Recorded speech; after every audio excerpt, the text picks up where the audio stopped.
Good morning. My name is Brent Lakeman, Executive Director at Economic Development, Trade and Tourism. Welcome to Session 2, the one with the most dramatic title, Support Through the Valley of Death, Committing and Validating. So again, just a reminder on some of the housekeeping items that were covered previously, but I'll do a refresh on those.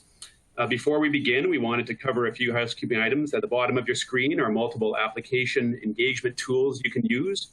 All of the engagement tools are resizable and movable, so feel free to move them around to get the most out of your desktop space. You can expand your slide area or maximize it to full screen by clicking on the arrows at the top right corner. If you have any questions during the webcast, you can submit them through the Q&A engagement tool. We'll try to answer these during the webcast, but if a fuller answer is needed or we run out of time, it will be answered later via email. Please note we do capture all questions. For best viewing experience, we recommend using a wired internet connection and closing any programs or browser sessions running in the background that could cause issues. You can find additional answers to some common technical issues located in the Help Engagement tool at the bottom of your screen. Following the session, there'll be a quick 5-minute break, which will allow for the session to wrap up and chat to continue before moving to the next session. So this session will focus on funding and resources for companies that are established and moved beyond the earliest stages of development. Companies at this stage have developed an initial product or service and have done testing or validated their product. Companies at this stage have had some initial committed resources, but looking to attract additional investments or funding and may be at a TRL level, technology readiness level, of at least 4 to 6. Today's session, you will hear from a variety of innovation ecosystem supports, including from business accelerators, that can help you get access to mentorship, investors, and other support to help your company become more stable and continue to grow. So I'd like to introduce the presenters for today's session. First will be Terry Rashwalski, Executive Director at Alberta Innovates. Mark Summers, Executive Director, Technology and Innovation at Emissions Reductions Alberta. Another Terry Rock, President and CEO of Platform Calgary. Sandy Gilbert, CEO of Intergen.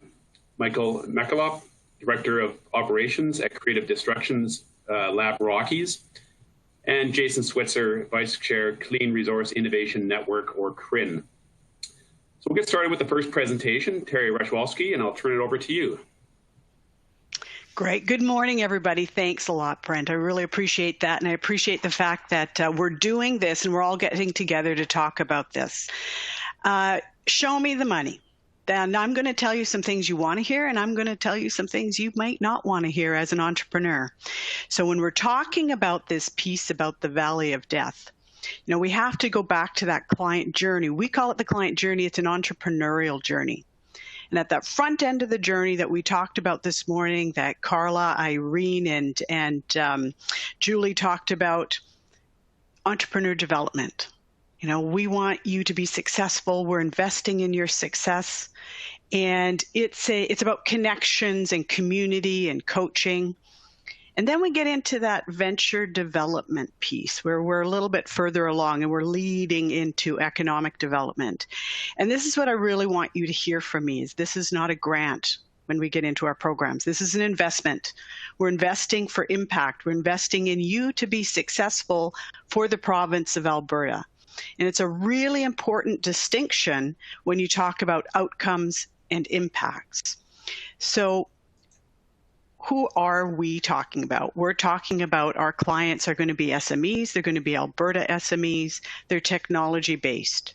The project, as Brent described, is going to be along that validation continuum. It's scalable. It's something that we can expect to get a payback within 5 years for Alberta Innovates in entrepreneurial investments.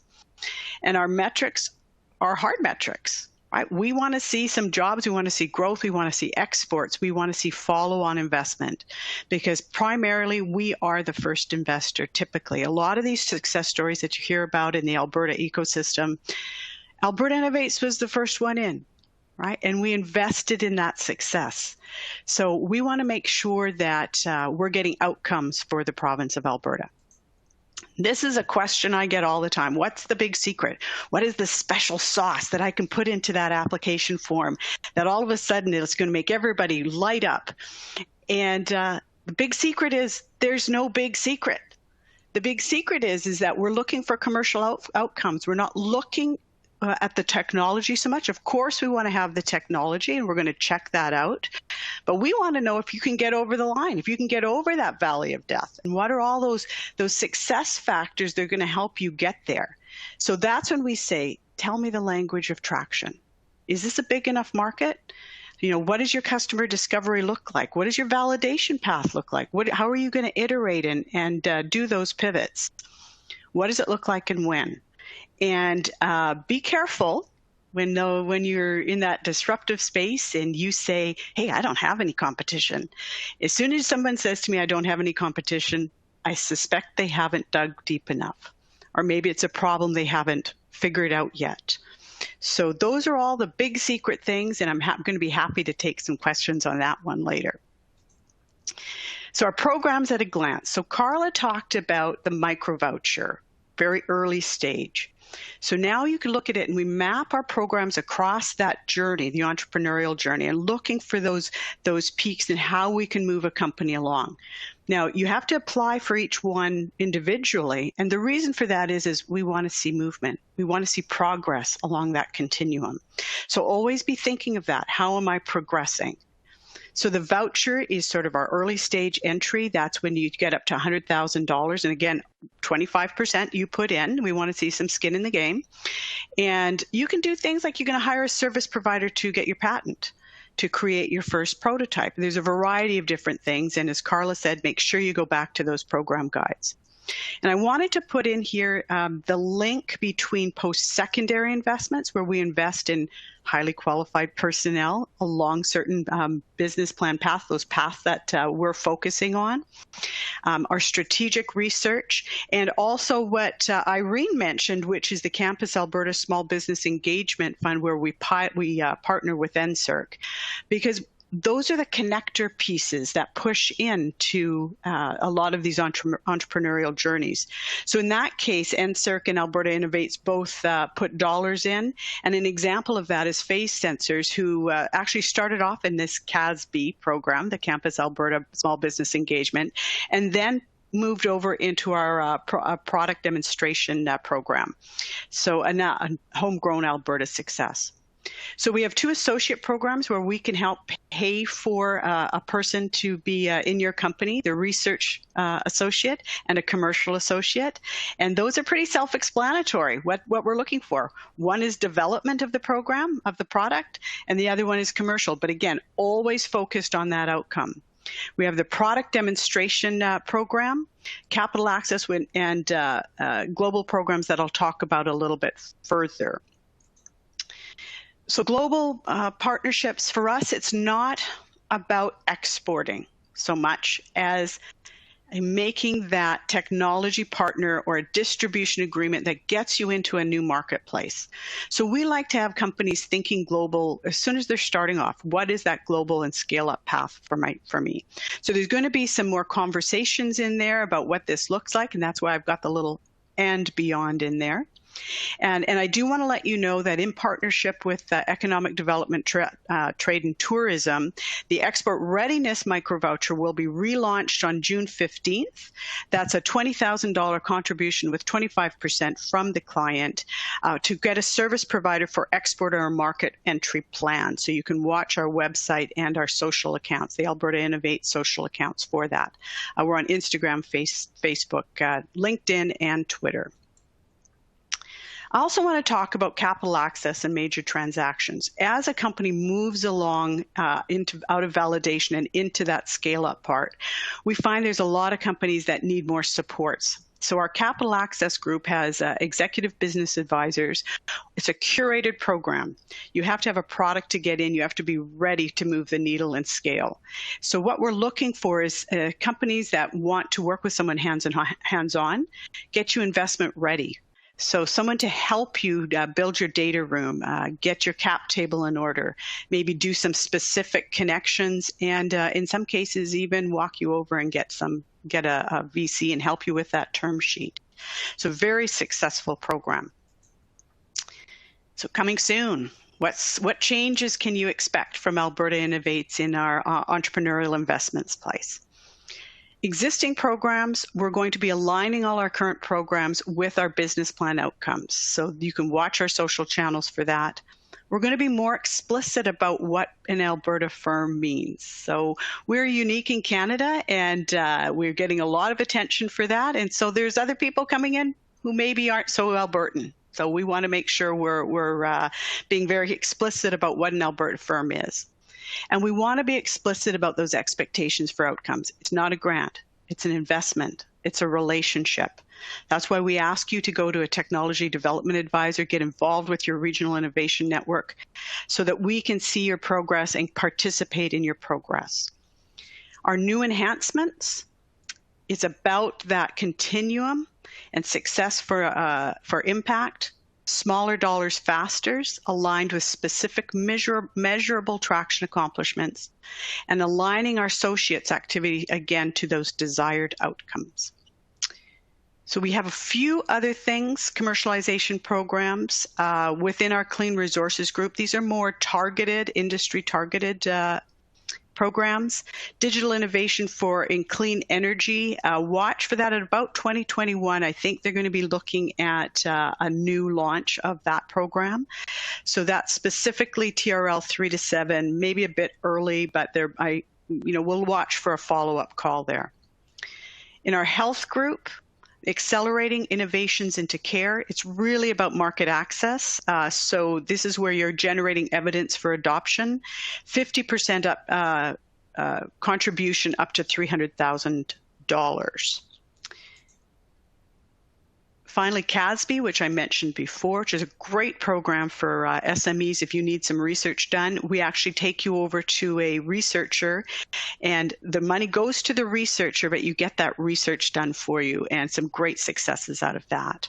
And finally, CANE, where Alberta Innovates is a partner. This is for smart ag, and I'd encourage you to go to that website because they will have their own calls for their own outcomes on that. Thank you very much. I do want to direct you to our website and to also make sure that you're looking at our outcomes. This is what we call our technology commercialization scorecard. When I say it's an investment for the people of Alberta. It's an investment in your success, and we have outcomes. And these are the outcomes we want to look at. We want to see jobs. We want to see revenue, because revenue is an indicator of jobs. We want to see follow-on investment. We might be the first in, but we want to see after that, after your dollars, of course, but we want to see a continued investment, diversification, exports, and there's the piece, accelerating scale up. We measure you before, we measure afterwards. We're invested in your success. So here's all the contacts. When you get these emails, you'll get all this afterwards so that you know how to connect with a technology development advisor. You can contact us by email, by phone, and with an investment application portal, and all of those websites. So thank you very much, and happy to take some questions. Or afterwards, sure, thanks, as you wish, Brad. Yeah, thanks, Terry. Maybe time for one question. Just pull that one up. So question, if I'm an entrepreneur who's already spent dollars on a patent and didn't know about Alberta Innovates, does Alberta Innovates look at an individual case and potentially allow the voucher to go back on an IP expense? No.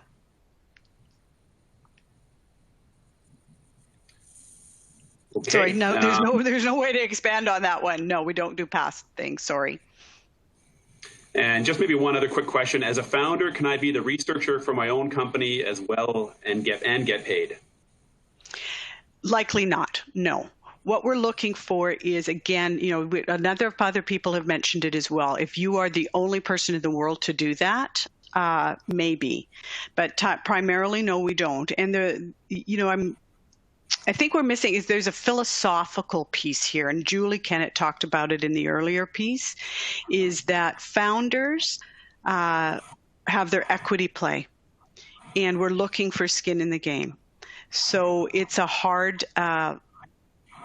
reality, but that's, I think, what the people of Alberta are expecting, is that we don't fund founders currently.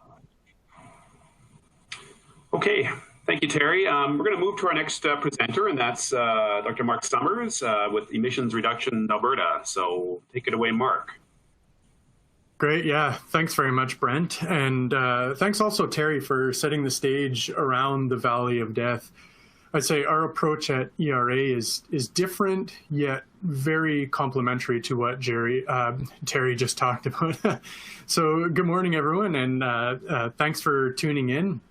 My name is Mark Summers, and I'm the Executive Director of Technology and Innovation at Emissions Reduction Alberta, or ERA. What I'd like to share with you over the next few minutes is just a little bit about our organization and our role in the innovation and the funding system. So let me start by telling you who we are and a little bit about what we do. We are, of course, a funding organization, and we're based here in the province of Alberta in Canada.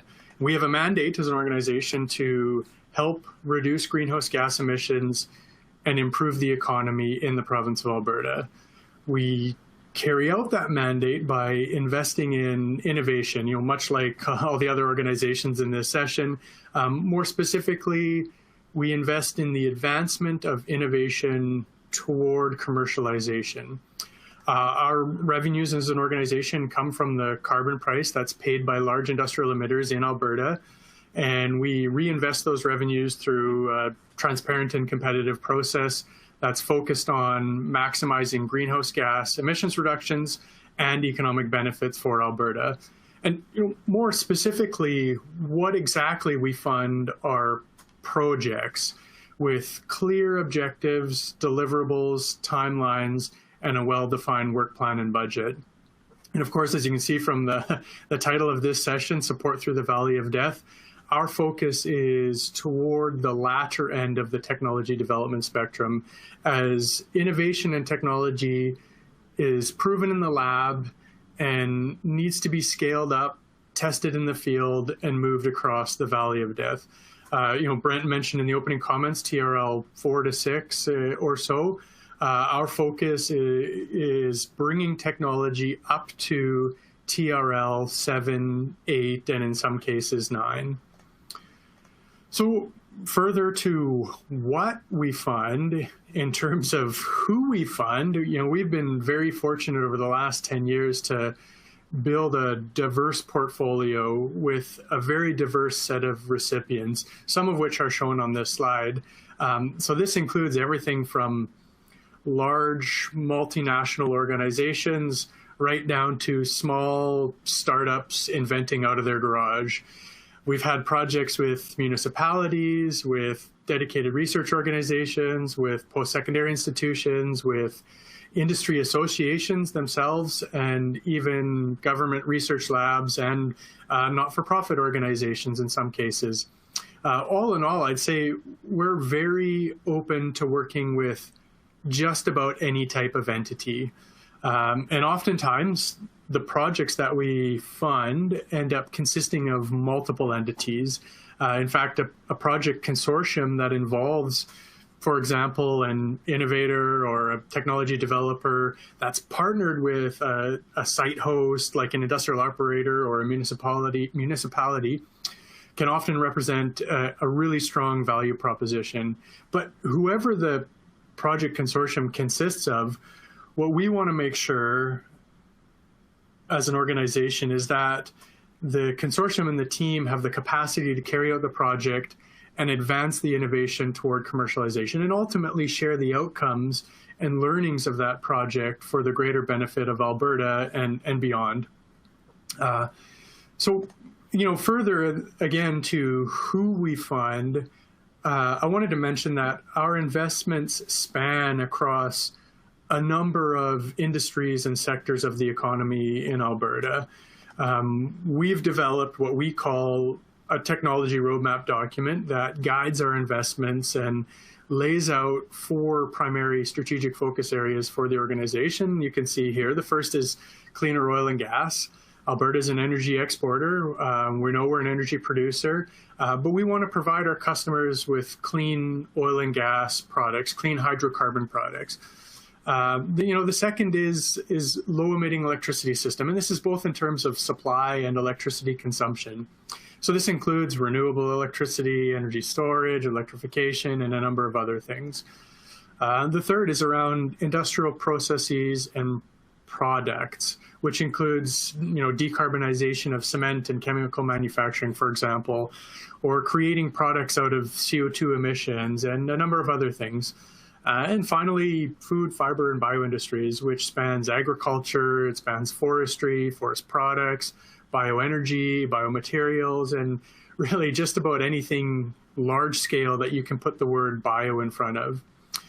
And notwithstanding these four focus areas, just about any technology innovation that can reduce greenhouse gas emissions and have economic benefits at a large scale in Alberta could probably be a fit for a mandate. These buckets are wide enough that we can find a way to get things to fit in.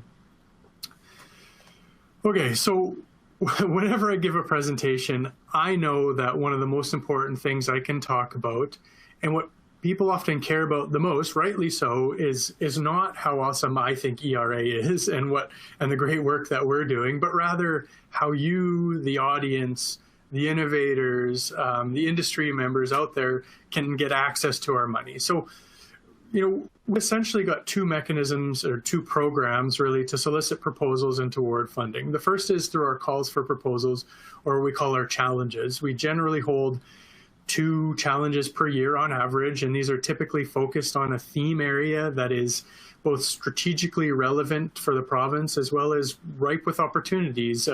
We engage with stakeholder consultation to determine what those opportunities are. For example, our current challenge that is open for submissions right now is focused on agriculture, forestry, and nature-based solutions. We call it our Food, Farming, and Forestry Challenge. You should check it out. Our second mechanism for soliciting proposals is through what we call our partnership intake program. And the idea here is that we know very well that the timing of our calls doesn't work for everyone. I mean, innovation doesn't happen on our timelines. So we built this partnership program, a couple years ago to capture some of the real high quality opportunities that might otherwise slip through the cracks. And, I should be clear, this isn't an open solicitation, but rather on a referral basis from within our trusted partner network, which includes 12 organizations so far, like Alberta Innovates, of course, and the Government of Alberta, and Natural Resources Canada, Sustainable Development Technology Canada, and a number of others. And, since this slide is about our offerings, I should also mention a couple elements about our funding. The first is that on a per project basis, our funding ranges from about 250,000 Canadian dollars on the low end up to around $10 million on the high end. And the second is that we generally always require matching funds for our investment, and our payments are ultimately then dispersed on a milestone basis. Okay, I'll move on. In terms of some helpful suggestions for those interested in accessing funds from ERA, there are a few simple things I can mention. The first is to sign up for our newsletter. We try to spread the word through our personal contacts and our networks, but honestly, the quickest way to find out about our new funding initiatives is through our newsletter. The second is to do a bit of research into our focus areas, even our current portfolio of projects, to get a sense for the types of projects we invest in. And we have to do an open solicitation, or when we do an open solicitation, as we do now, I can't stress enough to read the guidelines document. Arming yourself with the knowledge about the process, their criteria, and the required information for submission will give you the best opportunity for success in our process. And further to that, it's worthwhile familiarizing yourself with our process, even at a high level. I will say our process is fairly rigorous. We know that, frankly, it needs to be rigorous for allocating millions of public dollars into risk capital. But the point is, you should know what you're getting into. And finally, this is a final point I'll make. We sometimes put on webinars and workshops and lessons learned events. These are great events and can be very helpful, especially if you're not already familiar with ERA and the way we work. And of course, you'll find out about these if you sign up for our newsletter. So that's it for me. Thanks very much for listening. I look forward to the rest of the presentations and the Q&A. Thanks again. Thank you, Mark. We're going to move to the next one. There's maybe some questions that may be common to a few of the presenters, so we'll get back to you on those, Mark. Our next presenter will be Terry Rock, President and CEO of Platform Calgary.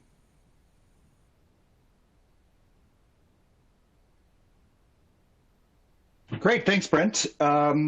Well, I'm actually here as the co-chair of the Alberta Innovation Corridor, in addition to my Platform Calgary role, and happy to be here on behalf of the Alberta Innovation Corridor. This is an initiative that was created by, at the time, Innovate Edmonton, which is going through a change right now in Edmonton, and Calgary, Platform Calgary and Calgary Economic Development, to make sure that our two big city innovation ecosystems coordinated as much as possible, really trying to put the entrepreneur at the center of our work.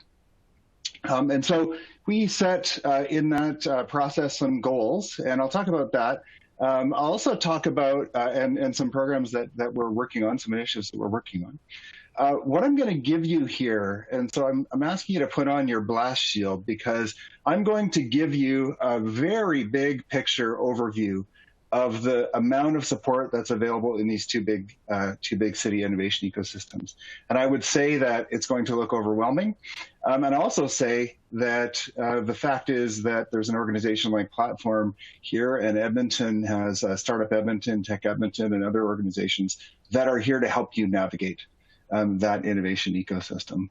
And really, I think that's, sort of the key takeaway for me today is that there are people in these big cities that are there for you, and actually throughout Alberta, through the Alberta Regional Innovation Network in 8 different regions. But I'm really here talking about the cities today. So our goal with the Alberta Innovation Corridor, the start, was really to put our two.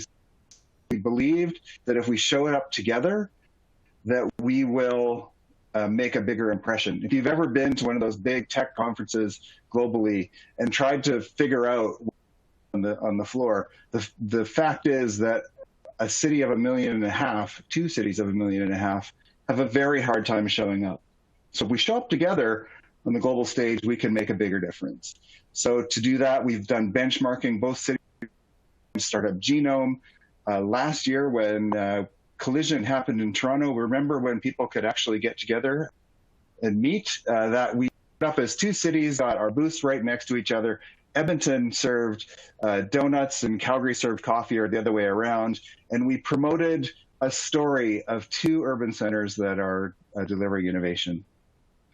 And then the last on that point is, if you haven't logged on to Start Alberta portal, please do so and see a level of activity that's happening in our province and the storytelling that's starting to come out together as 2 cities through there. Secondly, about advocating for the innovation and startup ecosystem. So many of the people in this webinar, I'm sure, signed our open letter to the government of Alberta outlining the challenges that Alberta startups were facing through COVID. And we also did research direct with the startups themselves about what was happening to them and how they could be helped, and then turned that into some advocacy that hopefully will shortly. And then if you go on the website, you will actually see that both cities have a need to attract talent, to attract investment, and to bring companies in to grow our innovation ecosystems. And so that is on the website, albertainnovationcorridor.com. So what do we offer? So Calgary has an organization called, I guess it's an initiative really, called the Calgary Innovation Coalition. This is the group that represents the Calgary Regional Innovation Network into Alberta Innovates. And this group has committed, it's now 36 organizations. In Calgary, it is coordinated by Andrew Brown. And these 36 organizations meet on a monthly basis to make sure that they're doing what they can to coordinate their support for entrepreneurs. We've organized our set of offerings around, this is the Startup Commons life cycle model that you would have seen in Terry Rockwelski's presentation, a slightly extended version on both sides, I believe. And we've really taken this and said, companies go through stages, and founders and teams go through stages, and they need different kinds of support at different places. as a keystone organization in Calgary, one of the things that Platform does is make sure that there's no gaps. And we know there are gaps, and we're working on filling those. But you can go to the Calgary Innovation Coalition website. You can actually click through on this map and see all these places the organizations spend to make sure that they are delivering in a coordinated way for you services. This is the overwhelming part. So when I look at, this is Edmonton's survey of the offerings, and I'm happy to be a spokesperson for Edmonton folks on this, but you'll also see a similar array of supports that are there. And the Edmonton network is up and running and is really working to coordinate this and provide specific supports where needed in Edmonton to create a high-performing ecosystem. So you can those folks through this. So some examples of how we do this in Calgary. The previous session really talked about the earliest stage, -2 to 0, but this is on, I think, probably every week you are going to be able to participate in a business model canvas session, which really orients you to the startup ecosystem, defragments it for you, and then gives you really basic on how to build a tech startup. And at Platform Calgary this summer, we're actually working with and paying about 15 student teams from post-secondaries across Calgary to participate in a summer incubator to work on their business and learn entrepreneurial skills over that time. And that's really, this is I think about a third iteration of that program for us, and we look forward to expanding it in the long run. Then once you've customer discovery program so that you actually get a disciplined approach and a framework to figure out what customers want. So you're not trying to shove technology down their throats, but you're actually solving a real need. We have our Junction program, which is really our signature program. That is a 9-week, almost think of it as a boot camp with about 15 companies that go through it. And it's for first-time founders with a minimum. They've committed to their business. And over that 9 weeks, you are surrounded with an array of advisors and volunteers from the community that have been there and done that. And they help you create that is appropriate to the stage of your business. And when you're done, when you graduate, you will be able to talk to an investor and sell your business and take it to the next level. We're also really happy to be partnering with Foresight out of British Columbia to deliver accelerator, which takes a lot of those same principles but makes it very focused into clean tech, and then takes advantage of the network that Foresight has to get you really connected with your business when you take off. And once you're established and you're rolling, we create a peer network with CEOs. You can kickstart your sales and marketing through programs with 3-to-1 Growth Academy, and then companies that are really starting to scale have access to the Venture Mentoring Service of Alberta. This is a group of volunteers that surround you with support to take your venture and your adventure as a leader to the next level. In Edmonton, there's I can't go into too much detail, but you can see that it's arrayed in the same kind of way. Really introductory programs, some intense programs with their pre-flight and Propel. Some focused accelerators in health. And then I think that, I don't know if Zach is on this webinar, but the Startup TNT Investment Summit is a really fantastic stage-gated process to bring a community around startups and get investment into them. Finally, they have the Venture Mentoring Service as well in Edmonton, and Tech Edmonton has an advisory panel that can help you once you've hit that growth stage. So lots of people to contact of these organizations. The Alberta Innovation Corridor site, Calgary Economic Development, which also holds Innovate Edmonton. Then you've got the Edmonton Regional Innovation Network, Platform Calgary Startup Edmonton. All those are links. So when you get this presentation, you will be in a position to reach out. Know that there is a big community of people out there waiting to help. They're experienced, they're connected, and they can take that next step in your journey. Thank you. Thanks, Terry. We'll maybe we have one quick specific question. You may get this quite often, is do you work with companies outside of Calgary and Edmonton, I assume from Alberta? Yeah, so our programs, especially in a post-COVID, so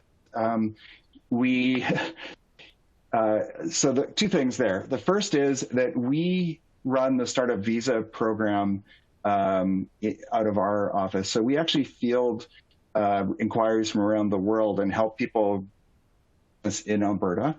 And that program is currently being sort of redeveloped. But our Junction program has every cohort of Junction, we've done 4 now, has had an international firm. We would welcome companies from all over the place. What we really want to make sure we do, though, is we would be there to assist our partners in networks. So we would do that in partnership with Lethbridge, and you want to take an online program with us. We also have those connections, and we'll make sure that you get that in-person connection. We've definitely noticed that content is one thing, but actually having a person there to help you understand it and walk you through it is really important. So that coaching you do is probably makes this, worth the time and effort, because you can go and YouTube video yourself if you want, but who do you have that's been there, done that can help you solve your problem in real time? Okay, thank you, Terry. We're going to move to our next presenter, and that's Sandy Gilbert from Intergen. So, Sandy, you're up. Hello. Well, I'm really pleased to be here. Excited to be part of this great group of ecosystem partners that are helping our entrepreneurs navigate from ideation right through to scale and growth. Just a bit of background on me. I am privileged to lead the Intergen initiative here in Calgary, but I also spend a lot of time in the angel space as the chair of the National Angel Capital Organization. So have worked with for a long time with young entrepreneurs that are navigating how to raise capital. But why Intergen? We came upon the concept around Intergen because we felt that there was a huge amount of experience in our DNA here in Calgary and in Edmonton of our senior executives that had built great global businesses. And there was a disconnect between them and the young entrepreneurs that were building the new economy and the next economy in Alberta. So with the vision of our founders, which is Jim Gray and Brian Fileski, we built a 2-pronged approach. We said, first of all, we need to build a platform where experienced leaders can build a profile, let us know what their experience is, give us how much time they have, what their expertise is, and how they want to help in the innovation space. And then secondly, build scaling companies that can say, this is where we really need help. So the gap that we serve is really in that early commercialization side where you've probably raised some money, you've now got to hit the market ground running, you've got product market validation. That's where we come in. So the Intergen Connect is a technology platform. We call it, the Tinder for talent. So when you build a profile, whether you're a scaling company or a business leader, in the back room, we match those profiles, and then we connect those individuals together. The second part of Intergen is a fund. So we created a private venture fund that is focused on scale. So we're looking for companies that are generating at least $1 million a year in ARR, that have a need to raise probably between $3 to $5 million, and then actually will take that money to go into the market and get adoption. So we've made 5 investments in the Alberta space right now and about to close on a couple of more. So that's kind of the general thing about who we are. So I talked a little bit about who we serve. I'm just trying to get my slides moving forward. There we go. One more. Okay, sorry guys. So who we serve? We actually serve 2 markets, obviously. So we talked about the technology platform that's at the heart of us. So that's where it's an engaged community where people actually get connected. We're looking for entrepreneurs that are at all stages, really. So if you're just an early stage entrepreneur, but you need a contact with someone in an industry or with some experience in, contract negotiation or anything along that line, any entrepreneur can build a profile on our platform. And then they'll get matched in the background and the connections all start to happen. And most importantly, we're excited about our senior business leaders that are actually getting connected with this community and are able to help. When we talk about the Valley of Death, we really look at the sectors we serve. And this slide, if you can see this slide, is really exactly where we fit. So you can see in the continuum of a company that is raising capital. I'm not sure that slide's coming through, but there we go. Sorry, I'm getting a back one, guys. Somebody's moving my slides, apologize. Great. So you can see in this slide that early on, people are raising capital really by bootstrapping. They're getting friends and family involved. They get some angel money, and now they're looking to raise, kind of that $2 million to $10 million range. And that's where we feel there's a real gap in the Alberta marketplace. So that's where the Intergen Fund comes in. And that's how we actually connect with other funders to ensure that we can grow our companies here in Alberta and not anywhere else to get that capital. What do with our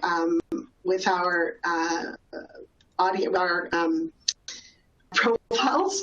So we really do a number of things. So we connect people through executive breakfasts, where we get together with a couple of companies, we get together with a couple of our business leaders.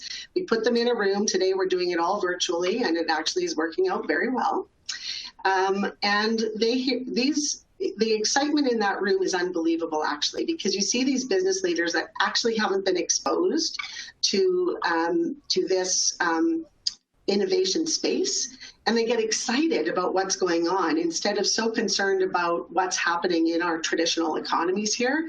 And when you put those two intergenerational groups together, success happens. Really, really, really very exciting in those areas. We also do a Wine Wednesday, where we actually bring together an entrepreneur. We had Hanif from Simend a couple of weeks ago, which was awesome, just raised $70 million talking about how he got there. We had Sandeep from the president of the Chamber of Commerce a week earlier. We even have an oil analyst from RBC. So it's just bringing people together to have a conversation about what's going on in the Alberta economy. And we're just launching our masterclass. So it's a scale-up masterclass series. It's a 7-part series that takes entrepreneurs that are at that stage to really scale their businesses through how to deal with sales. What's your sales funnel? How do you do leads? How do you keep focused on what your market that you're trying to attract? It has a capital plan, and it has a governance plan. And we're doing that in partnership with 3-to-1 Growth Academy, RBC, BDC, Exhibition Capital, Round 13 out of Toronto. So it's a really immersive, experiential learning experience for both our business leaders and our companies. I think we're sold out in that, but we can check on that if you get through to us. So really, they asked me if I could go do a helpful hints for the last part of what I'm doing here. And if I look at what I say my helpful hints are, I would say that my helpful hints really are to think big. Scaling a company doesn't happen by accident, so focus on what you can be, not on what you are. Prepare to scale, so get ready and build processes and delegate to others. At this time of scaling, entrepreneurs can get bogged down in everyday things, and you really need to learn how to build those processes in order to make it a replication and make it easy to happen. It's also a team sport, so create a culture that attracts and rewards engaged and diverse team members. And customer first, so never lose sight of great customer service, and don't compromise quality for growth, because delighted customers are your best advocate to grow your business. So that's it for me. I will leave it at that. You can reach out to us at intergenconnect.com and build profiles, or contact me directly, obviously, at sandy@intergenconnect.com. So thanks. Great. Thank you, Sandy. We're going to go to the next presenter then, Michael McKillop with Creative Destruction Lab Rockies. Please take it away, Michael. Super, thank you. Just going to tee up my slides here. Let's see. I think that'll get us to the audience. Maybe. Sorry, I'm not sure if I've got the right one queued up. Am I correct? I'm not seeing it. Oh, there we go. Good to go. Thank you. Okay, so my name is Mike McKillop. I'm the Director of Operations for the Creative Destruction Lab Rockies, based out of the Haskayne School of Business in Calgary. Also the Acting Director of Operations for our global network, which I'll talk about as we go through. What we do at CDL is we help entrepreneur scientists accelerate the growth of their potentially massively scalable businesses. Our site in Calgary, so it's one of 8 around the world. We've been operating since 2017. And we've been partnered with our friends at Western Economic Diversification for just over 1 year now. Mission of CDL is to enhance the prosperity of humankind through the rapid scaling of science-based companies and a new approach to business education that combines economic theory and learning by doing to nurture entrepreneurial mindset. All of that to say, we look to find and support science that's going to have world-changing impact. So who we are. Creative Destruction Lab is a program for seed stage, massively scalable, science-based companies. Our program employs an objective setting process. This helps technical founders learn from the insights of experienced entrepreneurs and operators to increase the probability of their success. We operate 8 sites, each tied to a business school. And while each site, like ours, leverages the strengths of their local ecosystem, the companies from anywhere in the world are able to apply, and we support each other throughout our network. So by the end of during the 2019-2020 program year, we supported 375 companies around the world. Since 2012, we've supported over 1,500 founders representing more than 900 companies that participated in the CDL program, and the successful commercialization of cutting-edge science achieved through the program has led to the creation of $5.8 billion in equity value creation. So who do we serve? So essentially we create a marketplace for judgment. So what you see on the slide is a layout of how we do one of our sessions. We hold 5 sessions a year for companies that get into the program. The Calgary site, these ones are Calgary-based for November, for January, for March, and for May. And then we do a super session in Toronto where we bring everybody together from all across the network. We didn't do that one this year, but I'll talk a little bit later about what we did as a substitution program.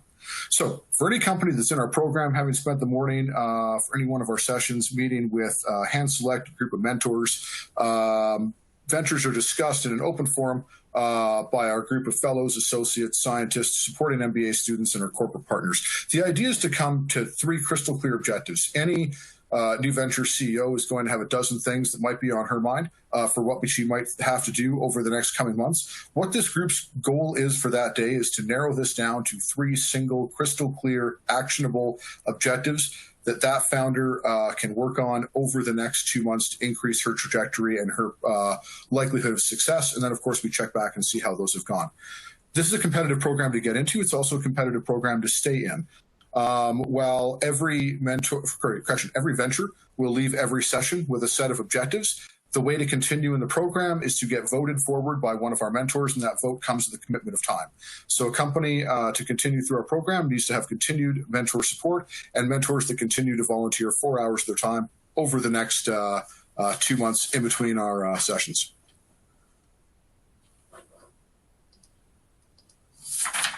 Here's an example of some of the alumni companies that we've worked with over the past couple of years at our Calgary site. Here's our offerings around the world. I mentioned this because we direct companies to where they best fit. Each one of our schools has a specialization. Here in Calgary, we specialize in prime sciences and energy transition. Next year, we'll be adding an ag component as well. And our UBC office focuses on health, prime science. We have Toronto with a multitude of selections, Montreal focusing on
Excuse me, it sounds like we may be frozen for some folks here, so just bear with us. Hopefully that technical difficulty will be sorted out.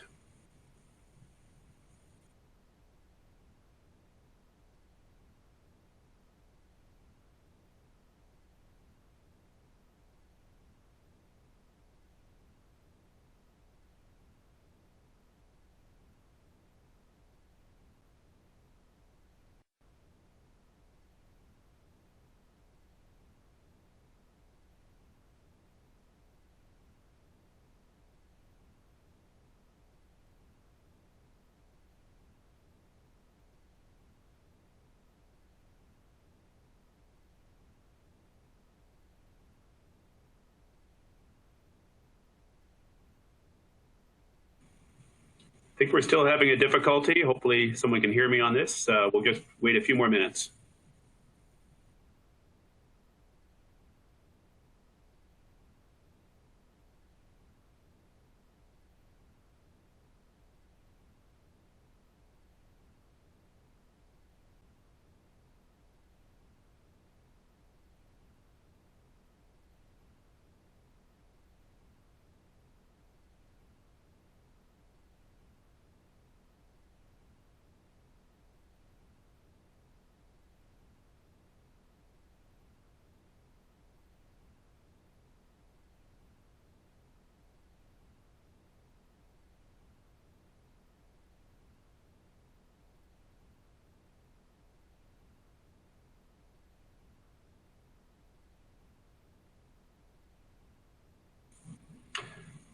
Sounds like people can hear me. I'm just wondering if maybe Mike, if we can flip over to Jason to give it a try and see if that improves things.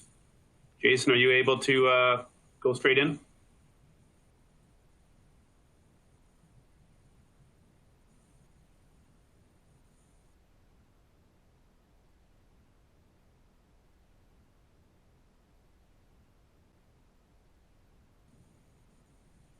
Don't think I can hear Jason. Do you have my audio now? Can you hear me now? I can hear you now, Jason. Yeah, and I can see you, so I think we might be okay. So apologies, everyone, with Michael's presentation. We didn't get all the way through, but I think we'll just need to move straight to you, Jason. Jason Switzer with the Clean Resource Innovation Network, as well as with the Alberta Clean Tech Industry Alliance. So see if this works out for you, Jason. Please go ahead. Yeah, thank you. I'm here really today to present just a bit of an appetizer to what I hope will become a key player in the innovation ecosystem in Canada, the Clean Resource Innovation Network. Recall that some years back, Minister Baines, Innovation, Science and Economic Development, launched a call for superclusters, with the idea that Canada would launch 5 or 6 major industry-led innovation funding mechanisms focused on really driving up the clock speed of innovation in each of those industry sectors. One of those groupings, one of the efforts that came together as a result of that, was focused in oil and gas, and is today stood up as the Clean Resource Innovation Network. Leadership of CRIN is, it's led by Joy Romero, the president of CRIN, VP of Innovation at Canadian Natural. I'm one of 2 vice chairs. I represent the collective voice of Canada's clean tech entrepreneurs on behalf of the Alberta Clean Technology Industry Alliance, which I'm the executive director for. We also have Glenn McCrimmon representing Husky. Virginia Flood, formerly with Suncor, is the chair of the board of directors. Tana Short, leading the work that CRIN is undertaking to mobilize the innovation ecosystem around oil and gas. And then James Dunn, external innovation lead for Imperial, who is coordinating the work on the various technology challenge focus areas. And once again, CRIN is really a voluntary effort. It's a network of networks focused on positioning Canada as the global leader in producing clean hydrocarbons from source to end use.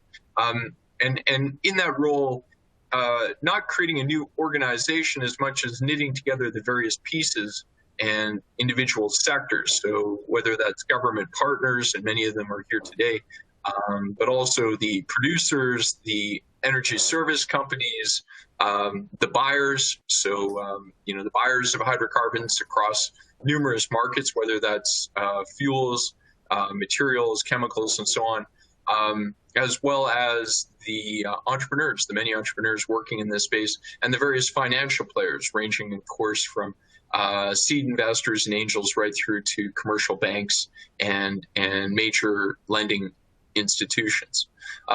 So the role of CRIN is really to accelerate the pace at which technology is able to move from prototype to widespread adoption across the sector, where it has a significant benefit environmentally, and in particular in the current context around decarbonization, but of course including the various elements of environmental performance.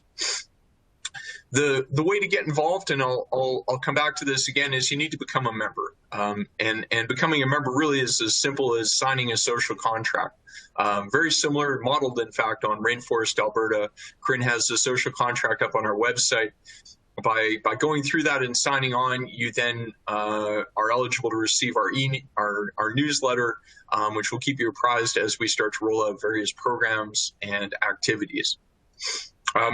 Just a bit of a word, as of last week, we had about 1,400 members. You can see they make up a very significant representation across Canada, across sectors, across the individual components of the ecosystem that I shared in that earlier slide.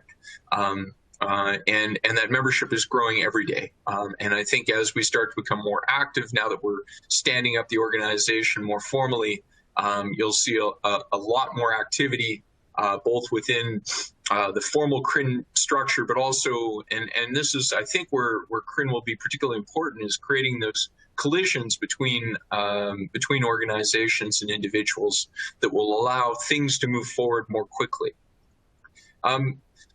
CRIN is focused on a number of technology theme areas: digital oil and gas, cleaner fuels, low emission value-added products, land and well site remediation, novel hydrocarbon extraction, water technology development, and methane abatement. Each of those you can understand is a significant priority within the oil and gas sector.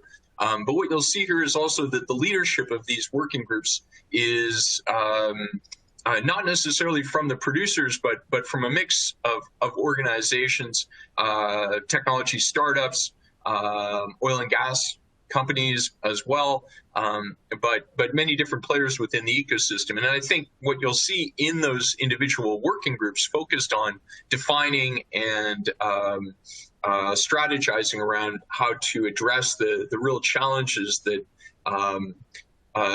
impede the competitiveness and environmental performance of the Canadian oil and gas sector are like-minded individuals who really believe that we need to work together to define the problems, and in defining the problems we can start to bring forward solutions that will change the game for Canadian hydrocarbons. Let me just focus on a couple of these theme areas to give you a sense for what we're talking about. So low emission value-added products, that would be things such as taking bitumen and converting it into carbon fiber or other kinds of value-added products, partial upgrading technologies, other kinds of lithium co-production, for example, other ways of extracting incremental value from the skill set and resources that are part of the oil and gas sector. Digital oil and gas, of course, is a very exciting area, and of course cuts across a number of the different areas. And of course, many of us will be familiar with the significant opportunity that's been set out through the commitment by Canadian oil and gas, both within individual companies, but also led by government, around significant reduction in upstream methane emissions, which is a combination of both implementation of existing technology, but also development of more efficient and effective monitoring and measurement technologies as well. So, of course, there's a lot going on under each of these. I'd encourage you to familiarize yourself with them. And as we start to tell the story of these challenges in a more coherent way, I think you'll see a lot of action in this space. a few kind of thoughts around what we're really talking about here. I mean, the oil and gas sector is a tremendous beachhead potentially for innovation. And maybe in that, thinking about other areas where oil and gas has been a beachhead for innovation that's spilled out into other sectors. The largest buyer of solar panels in Western Canada through the 2000s was actually the oil and gas sector, which was using it for replacing diesel for supplying electricity to remote, off-grid infrastructure. Similarly, I would say there are a number of opportunities, whether you're talking about digital deployment, use of drones, advanced analytics, material science plays, and so on. There's just a tremendous opportunity for the oil and gas sector to play a role as a beachhead market for innovation that has deployability in other sectors. I guess, a final thought around how CRIN is unique or different. It's really that this is about building relationships. It's about mobilizing the country. The presence of these blue chip oil and gas producers can offer some certainty to other kinds of investors that if they validate the technologies, that there's going to be a market there. And of course, we're talking about an industry which has been roughly 8% of Canada's GDP. It's a tremendous opportunity, and as companies move forward with net zero emissions commitments, as many companies have done already, you will see a tremendous focus on innovation as a pathway for achieving those goals, which creates a great opportunity for technology innovators across numerous sectors. Finally, I guess, think of CRIN as an amplifier. It's about supporting. It's a recognition that really, to put it in simple words, that many of the world's most significant challenges, whether you're talking about climate change, poverty, or meeting the needs of a world of 9 billion people, requires, all paddles to be in the water going in the same direction, and that's really what CRIN is intended to do, as well as it requires kind of cultural change, working together and viewing the whole as greater than a zero-sum kind of competition between the parts. So finally, join CRIN, become a member, sign up, and watch this space as we move forward in launching what I hope will prove to be a leading catalytic force for innovators across Canada. Thank you. Thank you, Jason. So we have lots of questions, a couple that are maybe specific for your presentation, Jason, especially on that last slide, joining CRIN. There was a question, is there a membership fee for joining CRIN? It may depend on the type of company, I imagine. No, there's no fee for joining, Brent, and thanks for asking that. Again, it's free to join. All that's required is a commitment to the set of values, which, similar to the rainforest commitments, are around agreeing to work together, to take a phone call, to set up a meeting, to essentially support each other in making this work. Canadian oil and gas sector, and really Canada, we need to think much bigger than our borders, and we're a small country. We need to work together to solve these problems. Okay, I'm going to open it up for some broader questions for some of our other panelists. Hopefully everyone's still available. I know, Sandy, we didn't have any questions for you earlier, but there was a couple that are kind of in the same broad area. So does Intergen invest in life science companies, and does it cost anything to build a profile? And as a related question, what about omics fields like metabolomics? Thanks for that question. Intergen really is focused on scale technology. We have not done a bioscience investment at this is our expertise. So generally, investments that we made thus far have been in enterprise SaaS, B2B.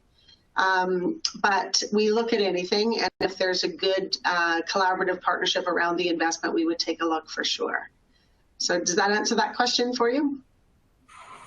I think so, yes. Great. I'm going to ask a question probably for maybe starting out with Terry and Mark. Are there any supports for companies that are adopting new technologies for the first time in a country or in Canada or in Alberta that may have been deployed elsewhere out of Canada. So do we have supports for those types of applications? I'll take that one first. So for entrepreneurial investments, maybe it depends. So for our perspective, there are two parts of Alberta Innovates. If it's something that's going to be industrialized and you need to you may be wanting to talk to our Clean Resources group about that technology. If it's something that can be adopted and make a difference to Alberta on the environmental piece and bring that piece of technology in. From the entrepreneurial investments piece, we are looking for, if it's something that you're licensing in, we're going to want to see what you're doing that's different with that technology that's going to make a difference so that you can then turn around and make it, because remember, we're talking about revenue and exports. So if you're bringing in something in and you're licensing it in and you're going to distribute it, no, that's not what we do. If it's something that you're licensing in and you're simply displacing an already existing technology, again, no, that's not what we do.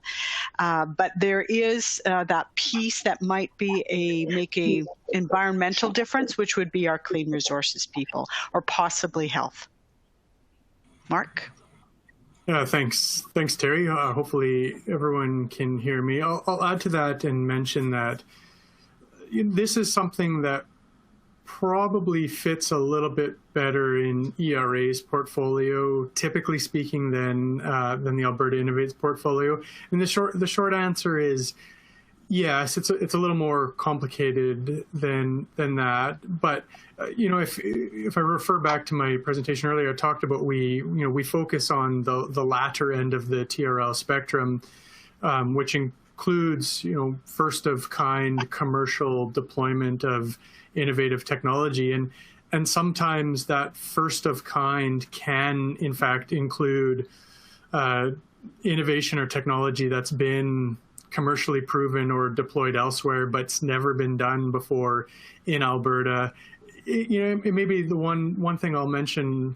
It's worthwhile mentioning as a caveat to that is that our funding is not reserved for, or generally we won't support opportunities where there's no sort of novelty or innovation or risk involved. I mean, the purpose of our funds generally is to share risk with innovators and industry operators. And so if there's some sort of technological advancement, bringing it to the province, if it's never been tested with our particular feedstocks or geographical with cold weather performance, or there's some sort of novelty and technical risk, then yes.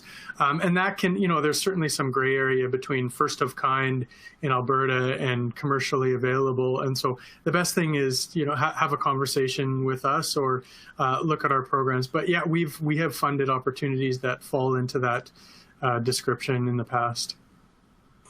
Great, thanks, Mark. Question, hopefully we can get Michael, I think he's available now. Question from Creative Destruction Labs. How can, it may have been covered in the presentation that we missed part of, but how can an entity join the program wherein you help narrow down actionable objectives? Is there a fee to participate? Oh, 100%. Yeah, no, can you hear me now? Yes. Okay, good. And sorry for the drop off. Not sure what the issue was, but 100%. So there's two programs of note that a company might be interested in. First, we are doing a recovery specific program this summer that focuses on public health and economic recovery applications, mostly in the data space. So if a company is interested in doing that, we're taking applications until the 26th of June.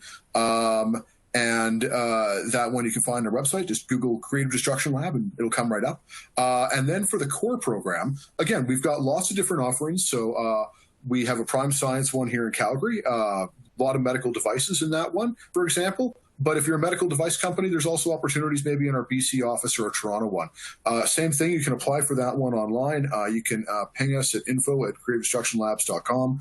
You can contact me, happy to discuss. And we're taking applications for our core programs around the world up until the 10th of August for our next year's cycle. And a reminder, the Calgary-based programs are the prime science, energy, and our new agricultural stream. But again, if you're an AI company, if you're a supply chain company, if you're a retail company or an oceans company, we've got a spot in other CDL labs that we mutually support. Well, great, thanks. I'm going to try and sneak one last question in. I know there's many that we couldn't get to, but this one, again, might be pertinent more for Mark and Terry Rashwalski.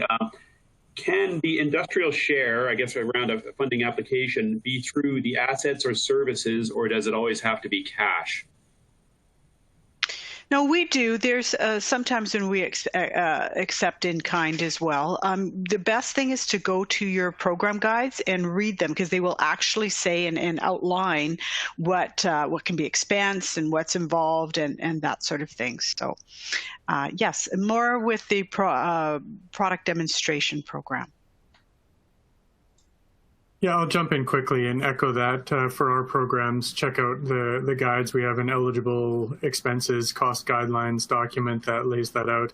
There's some traditionally what we call in-kind costs that we can contribute toward, and some that we don't. Probably better to have a more detailed offline conversation if there's something specific you're thinking about.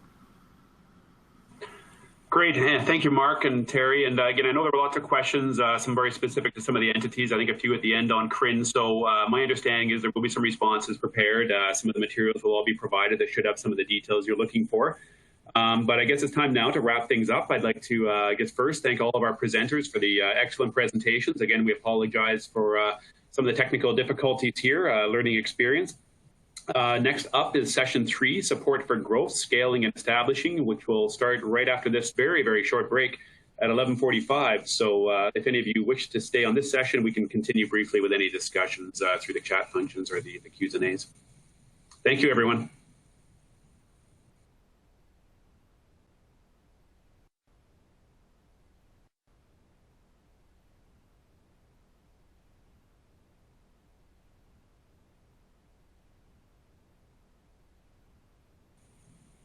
Not sure, Jason, if you're still on the line, maybe some of the participants, there was some questions just around any current funding rounds that CRIN may have. I know you had a lot of links to other initiatives like PTAC and so on, but is there anything that's kind of live and fairly recently with CRIN?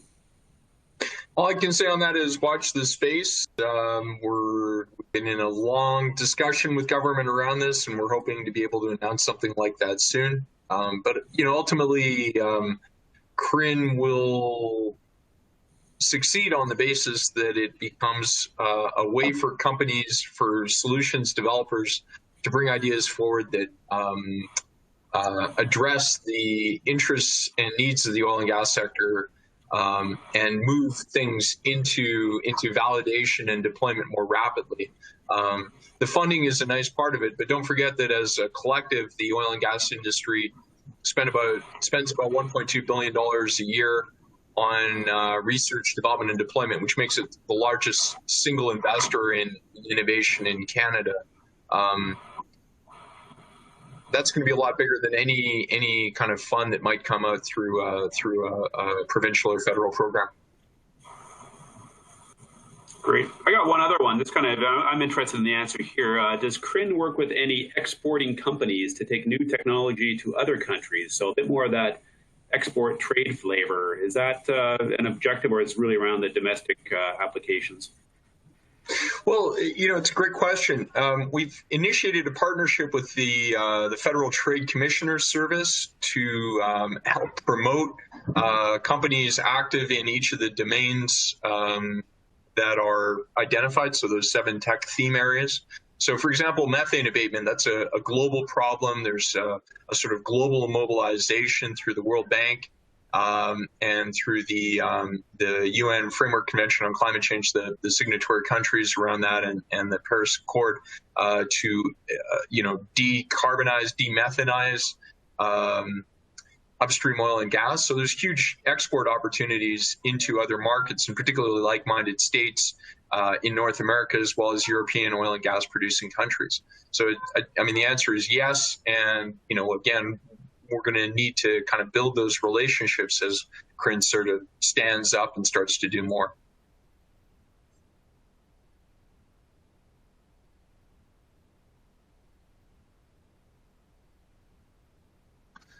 Brent, I don't think I can hear you. Good point. Sorry, we're still getting a few questions, and I know people may want to run off to the next session, so please do that if you need to. But I might answer this next one. As a grad student with an innovative idea in clean tech area, what are the best steps to follow? I just wanted to highlight we do have one pilot program called GreenSTEM, which is through the U of A, the University of Calgary, and the University of Lethbridge for postdocs, anyone with a master's degree that would like to pursue more of the entrepreneurial side of it rather than the research side. And there has been some support provided to those individuals. It's a competitive process to become a GreenSTEM fellow, and we're kind of in the second round of that initiative, the pilot program. So if you want to learn a bit more about GreenSTEM, I'd be happy to connect you. I think we can get more information on that through the EDTT website or through my shop in Alberta Economic Development, Trade and Tourism, or with universities. So I think with that one, I'm going to call it a day here. I do want to get to the other sessions myself, but thanks to all of our attendees who are still here, Terry, Mark, and Mike, and Jason. So I really appreciate all the support and all the questions coming in. Thanks, everyone. Okay. Thank you.